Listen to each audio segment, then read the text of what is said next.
Depuis ce matin, un mouvement de colère spontanée a gagné progressivement toute la population tunisienne. Le déclencheur, c'est l'assassinat d'une des figures de l'opposition. Un peu partout dans le pays, des manifestations se sont organisées pour condamner le pouvoir islamiste. Et des heurts très violents ont éclaté, notamment à Tunis. Régis Nussbaum. Des dizaines de jeunes affrontent les forces de police dans les rues du centre de Tunis. La capitale s'est à nouveau enflammée après l'assassinat de Belaïd Chokri, un dirigeant de l'opposition laïque tué par balle ce matin devant son domicile. Belaïd Chokri était une figure de l'opposition tunisienne, connue pour son ton très critique envers les islamistes du parti Ennahda au pouvoir. Sitôt connue la nouvelle de sa mort, une foule s'est rassemblée pour accompagner l'ambulance qui transporte sa dépouille, des proches, des amis et son frère qui accuse directement Ennahda et son chef.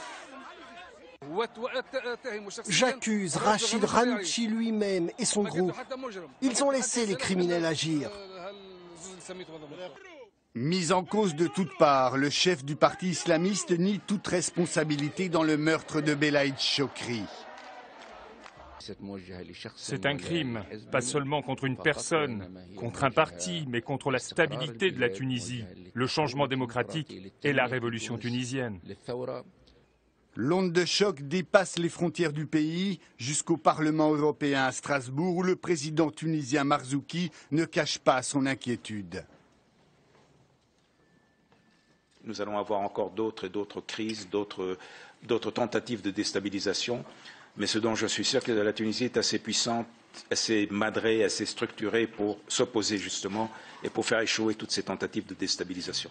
À Paris, des centaines de manifestants se sont rassemblés ce soir à proximité de l'ambassade de Tunisie.